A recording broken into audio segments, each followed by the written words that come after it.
The accountability of politicians once the election is over, right down to some concern about whether taxpayers' money is being well spent for the services that the state government should be providing, and they certainly seem to have doubts about that.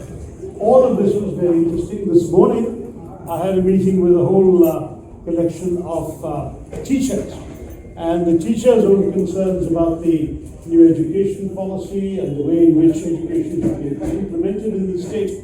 I campaigned for him 5 years ago as well, with good results. I'm looking forward to the same here. I would say that our message is very simple. We have seen, unfortunately, over 4 years now of rather bad governance in the state of Karnataka. And when there is bad governance and there is nothing to see, the people inevitably wonder what they need a government for. There are essential needs of the people that are not being met, and the Congress Party has already come out with a number of very specific pledges to fulfill those needs. Whether it is ensuring that unemployed graduates and unemployed diploma holders should get some support from the state so they can live with self-respect while they search for jobs, whether it is giving honor to the Grihalakshmis, the homemakers of our states, so that they can again have some compensation for their unpaid labor to keep our society strong and together, whether it is pledging to improve the infrastructure of Bangalore, which used to be the pride of Karnataka and of India, but which is now becoming an embarrassment, with, as you know, the World Global Livability Index, which used to rank Bangalore as the most livable city in India, now ranks it as the least livable city of all the cities in the world that they rank. Similarly, the TomTom Traffic Index says that we are the most congested city in Bangalore of all the cities. And Nagaraha says that urban governance is worse than Bangalore. So you're looking at objective, non-political indices, and they're all showing a lack of seriousness when it comes to urban governance. So whether it's state level governance, whether it's urban level governance, we feel that there are serious deficiencies that the Congress government is ready and prepared to tackle. I think the people in this state are tired of 40% commission. What they want is 100% commitment, and that's what we will give. 100% commitment to the well-being of the people of Karnataka. And I, with those words, will stop and take your questions. Listen, Mr. Kharge is my very respected party president, and I think now that he has been in the saddle as presiding over the party, we are all giving him our full support. The Congress Party has a tradition of not discussing CM candidates till after an election is over. And that is a healthy practice, because at the moment we want everyone, leaders, fresh entrants, to focus on winning the elections first. And once the elections are won, I'm sure that we can have more time to discuss various options. How do you see the game of Amul issue in Karnataka? The what issue, sorry? Oh, the Amul issue, yeah. That's right. We all want to protect the Nandini brand, which has been built up with such care. But I think a buy media has to be found. And certainly one of the good things we should have is Nandini should also be exported to more states. If we start getting too protectionist, we may not be helping. We may not be helping our national economy. But at the same time, I understand the concerns of those who are working in Karnataka, who are, after all, contributing to the success and quality of the Nandini brand. And we have to take their needs into account as well. But I think that this is a matter which the government seems to be squirming about instead of having a clear vision. Let them find a way forward. If I may jump in, my late uncle M.V. Krishnappa set up Bangalore Dairy and the Karnataka Milk Federation. Karnataka has seen under the BJP the loss of multiple local brands. The State Bank of Mysore doesn't exist anymore. Vijaya Bank, Syndicate Bank, all of these have been merged with Bank of Baroda, Canara Bank. All sorts of things are happening. Mr. Amit Shah has taken over as Minister for Cooperation, and in the process he is busy taking over and manipulating the cooperative sector, and we are very worried that Nandini and the KMF organization is under threat. Well, every one of us in Karnataka, in the Karnataka Congress, while we respect competition and markets, we will do our utmost to ensure that Nandini continues to prevail, continues to dominate, and that we will not let Amul come and take over and sweep us under the carpet in Karnataka.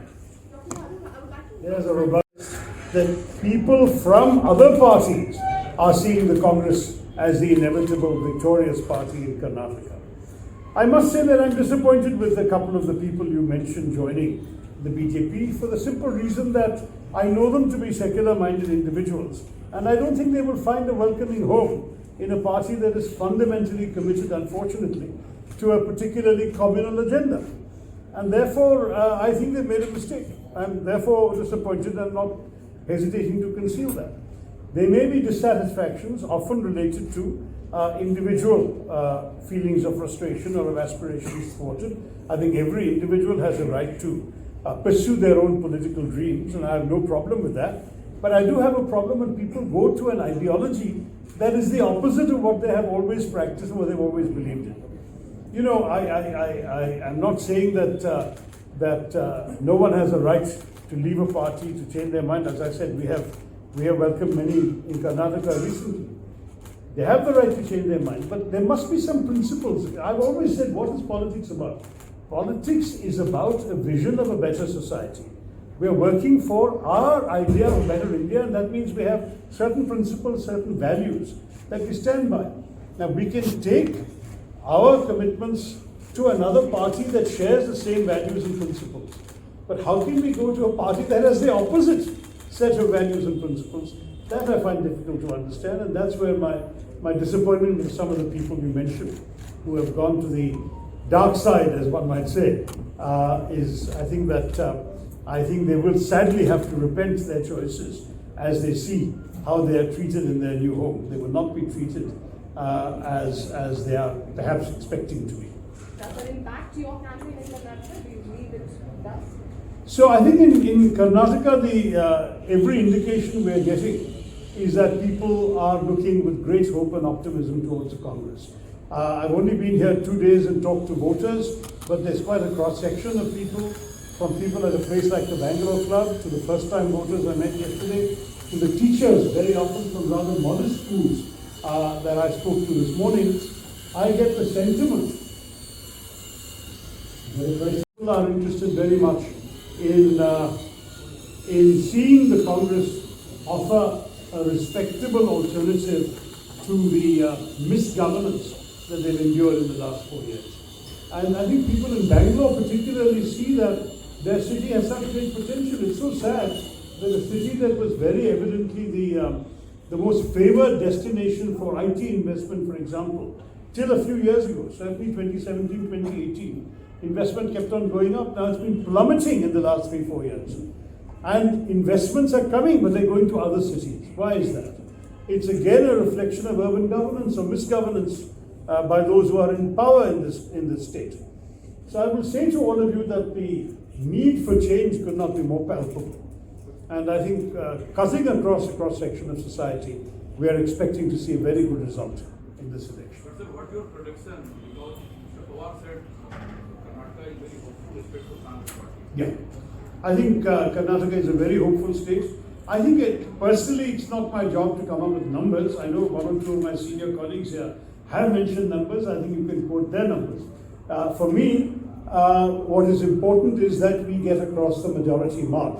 Because sadly, we have seen in the past that the BJP, with their rather disgraceful Operation Kamala and their Operation Lotus in other states, have subverted the popular mandate.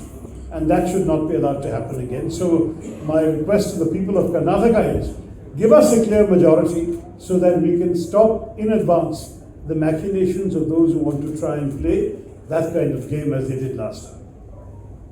Is quite upset with the Congress party because they say that the Congress party has used them and in the name of secularism hasn't given them adequate representation. I think there's still some tickets to be issued, so let's wait and see how it all works out. My own view is that the Congress party sees itself as a natural home for Muslim politicians, Muslim voters, the same for Christians, the same for other minorities, because we don't discriminate amongst communities.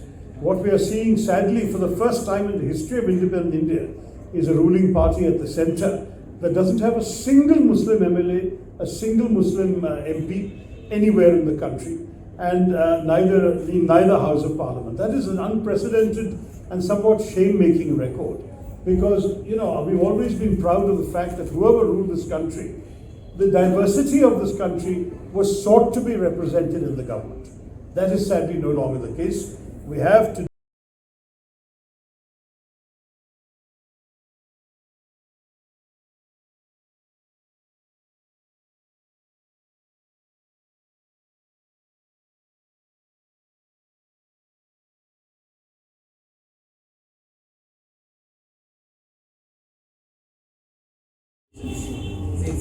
there's a lot of public sympathy about this. Many people feel this disqualification was completely unfair, that to give him the maximum permissible sentence for a rather trivial offence, and then to ensure that sentence is the minimum required for disqualification.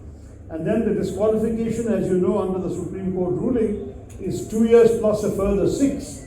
That would be very unjust. I've often asked a number of voters who are not Congress voters, I've said, put aside whether you want to vote for Congress or not, put aside whether you like Rahul Gandhi or not.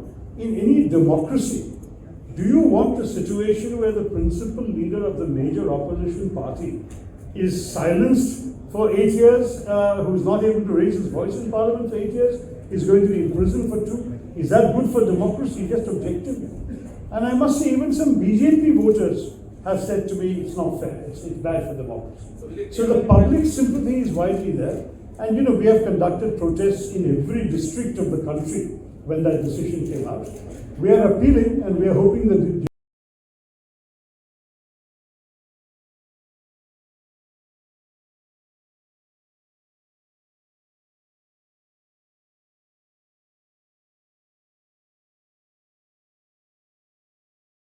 whether it's issues of national security, including what the Chinese are doing at our borders. As you know, a few soldiers from Karnataka are serving in dangerous conditions along the border with China. So every Kannadiga is also concerned about national security. All of these issues cannot be excluded.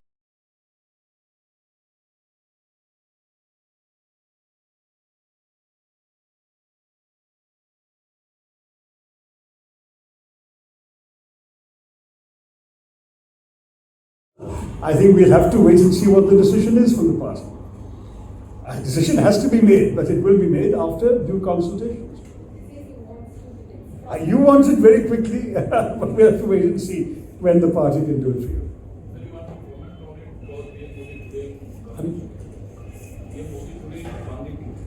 Yes, I gather he's going for the tiger project, right? Well, I'm glad that he's preserving tigers. We'd like him to preserve the well-being of Kannadigas also. But we are all in favor of pride tigers, so no negative words on that.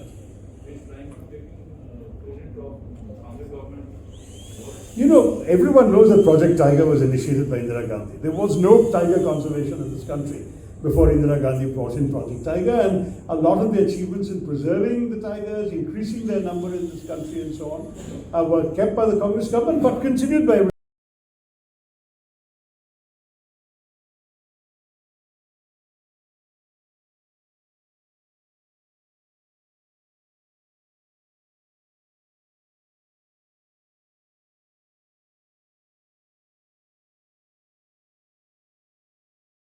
I think both of them have spoken very clearly about the fact that they are united in fighting this election.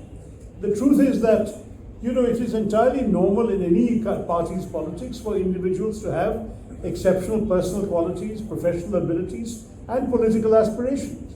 So let's not be surprised that these things exist. But at the end of the day, whenever Congress has won an election, Congress has formed a government, one person has become chief minister, and the world has moved on. And I can tell you that at some point, this will happen here also. Let us now focus on the fact that a united party is fighting in the election united. And we are all here to support a very strong Congress performance. You will find everyone coming. You will certainly see Rahul Gandhi coming. You will see leaders from across our country, from the Congress party, coming to show their support here, because we really believe very passionately that this is a winnable election, and what is more, it's in the interest of the people of Karnataka that this misgovernance be ended. Take on both the opposition parties. We have seen many opposition parties yesterday with the Congress, but Mamata Banerjee, KCR, Reddy, how are you going to take them on board with you? Now look, it's very clear that one of the interesting sidelights, side benefits of the BJP's overreach, of the government's gloating over Rahul Gandhi's disqualification, is that they have provoked a remarkable degree of opposition unity. We have seen half a dozen chief ministers in states where they are opposed to the Congress party, where Congress party is seen by their parties as a rival in their state. We have seen half a dozen chief ministers openly supporting Congress and Rahul Gandhi on this issue. Arvind Kejriwal in Delhi, Aam Aadmi Party. Akhilesh Yadav, Samajwadi in UP. Mamata Banerjee in Bengal. Pinarayi Vijayan in Kerala. KCR in Telangana. All of them have officially come out and said, on this issue with the Congress. In fact, the CPM went so far as to say in Kerala, we're not supporting Rahul Gandhi or the Congress, we're supporting democracy. And I said, that's fine, because we are also fighting for democracy. It's the rights of Democrats that we want to preserve. But in the process, if the BJP creates a more propitious ground, a more favorable ground for us to explore stronger opposition unity, that is a good thing. You may have seen Mr. Kharge telephoned a few opposition leaders just 2 days ago to say, let's talk about opposition unity. I think his calls are going to continue to other opposition leaders. And I think, very frankly, everyone understands the logic of opposition unity. If we are able to find agreement on common minimum program and principles, why should we not have a system where we don't divide votes? The BJP won 2014 with 31%. They won 2019 with 37%. That means in both elections, a majority voted for other parties. But if you look at our parliament today, there are 36 parties in parliament. So the 63% who didn't vote for BJP voted for 35 other parties. Now, some of those 35 other parties, instead of dividing each other's vote, are able to come together in those constituencies where it's very clear that only one of them stands a chance of winning. Wouldn't that be healthy for our democracy? Wouldn't it be in the interests of the country if a formidable opposition was able to take on a formidable government ruling party? See, we in our democracy should not be surrendering an election without a fight. And I think dividing the opposition is going to be against the interests of the people of India. How would you, Mr. Shashi Tharoor? I think that the fact is that every opposition party has their views on every issue. I would say that we would search for common ground on the maximum number of issues possible. Don't forget that Mr. Sharad Pawar's party has been with us in Parliament, in the decisions made in the Parliament coordination, in the march to Vijaya Chowk that we all undertook when Parliament finally adjourned on the 6th of April. They were there marching with us to Vijaya Chowk. So it's not as if they are breaking away from opposition unity. On one issue, they have a different view. Similarly, we've made it very clear that we don't always agree with Shiv Sena, and Shiv Sena has agreed with us that they don't always agree with us on some issues. But that doesn't mean we can't cooperate in a very strong and effective opposition alliance in Maharashtra. So my own view is a broad common minimum program was the formula that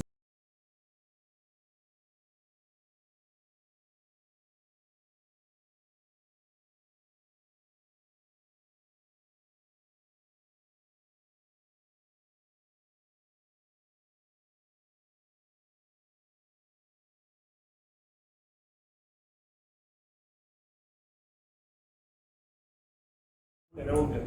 Congress. I think all this is subject to further discussion, further negotiation. The point is, when the conversation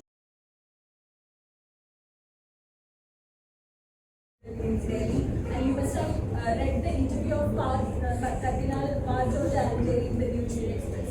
So how do you respond to that? Look, the BJP is clearly attempting an outreach to the Christian community, particularly in a state like Kerala, where there is a significant Christian minority, and they are quite likely to try similar things in Karnataka, where, of course, there is a smaller but still influential Christian minority as well. And we welcome any attempt to show that all Indians are equal and that all Indians are guaranteed rights in our constitution, irrespective of their religious identity, their caste, their language, their creed, etc. Having said that, we have to ask the BJP some honest questions. Are they the party that is, where the Prime Minister is visiting a cathedral and making a speech? Or are they the party that has condoned in silence, without a single word of criticism, attacks on numerous churches over Christmas in a multiple number of states? Are they the party that lent tacit support to an appeal by a Sangh Parivar outfit that all Christian Adivasi should be denied scheduled tribe status? Are they the party that has been complicit in denouncing Christian missionaries and priests, and that has actually burst into Christian services and dragged the pastors out to be taken to prison and to police stations? They have to explain who they are. It's very easy for a Prime Minister to make a speech. Our Prime Minister particularly likes making speeches. But his own Man Ki Baat may not be enough in this case. I think we need the Christian Jan Ki Baat here. They also need to know how their daily life and their priorities are being treated. I've already answered that question earlier. I'm deeply disappointed. I think that secular individuals will not find a welcome home in the media. I think we already have a party president, we have party leaders, there's no shortage of aspirants from various other parties as well. I don't think that that's the case. Right now, our objective ought to be, let's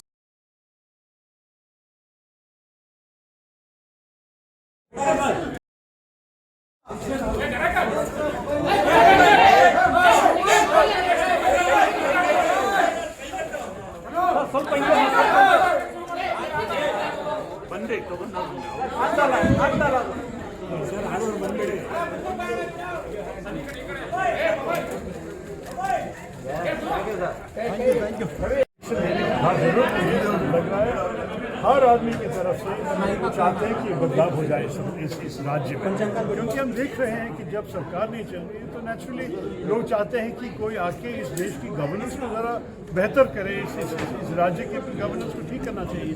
आप ये भी देख लीजिए कि first time voters जो चाहते हैं, पहला वोट है, वो कह रहे हैं कि देखिए हमें क्या मिलने वाला है इस वोट से।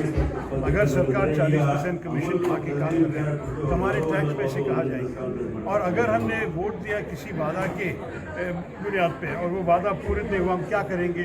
कैसे हम ये अकाउंटेबिलिटी लेके आएंगे राजनीति में? तो इस किस्म की बातें की गई। मैं तो सब कुछ को जवाब दे दिया उनके साथ। करीब 11:30 बजे रात तक चले गए। पवार साहब पहले आपके हम समझ लेते हैं, क्योंकि जेपीसी का नियम यह है कि जो रूलिंग पार्टी है ना, उनकी जो मेजॉरिटी है पार्लियामेंट में, वो भी कमेटी में भी उठ जाएगा। तो जेपीसी में 50% से ज़्यादा लोग बीजेपी और एनडीए वाले पार्टी से होंगे। लेकिन फिर भी हम चाहते हैं कि जो विपक्ष की पार्टीज हैं वो सारे प्रश्न पूछ सकेंगे और जेपीसी के अधिकार से कोई जवाब भी मांग सकेंगे, कागज़ें भी मांग सकेंगे, फाइल्स भी देख सकेंगे। इसलिए जेपीसी का जो अधिकार है, हमारे लोग कह रहे हैं कि ये उपयोगित हो। अंत में आपको पता है कि अब तक सरकार देने के लिए नहीं तैयार है, लेकिन जो भी विषय पे पवार साहब अलग बोल रहे हैं, आप ये भी मत भूल जाइए कि पार्लियामेंट में हमारे साथ खड़े हैं और एनसीपी हमारे साथ आए थे जब पार्लियामेंट की जो अडजर्नमेंट होंगे 6 तारीख को, हम लोग सारे 19-20 पार्टी विजय चौक तक चले गए, एनसीपी हमारे साथ। बस बिल्कुल वो यही हो रहा है। और आपको पता है कि बांदीपुर और सारे हमारे देश के पूरे टाइगर रिजर्व्स किसने स्थापित किया? इंदिरा गांधी जी ने। ये प्रोजेक्ट टाइगर जो उन्होंने लेके आई थी, पहले तो था नहीं। और जो भी टाइगर्स हमारे देश में सुरक्षित रहा और अभी हम कुछ आंकड़े भी बढ़ते जा रहे हैं, ये सारे हमारी सरकार ने शुरू किया और बाद में सारी सरकार इसको कंटिन्यूएशन करती रहा। तो इसलिए इसके लिए क्रेडिट लेना मेरे ख्याल में दरअसल एम्बैरेसिंग बात है। पता नहीं मोदी साहब ये क्यों,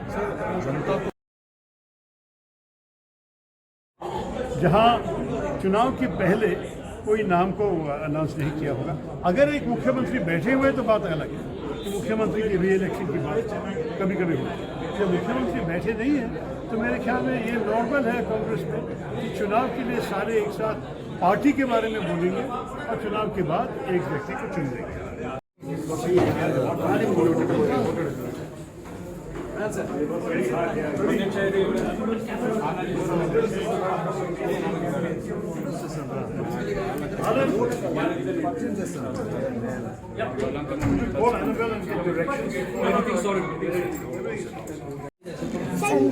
Sanjay, and you are? Ishan. My son is also called Ishan.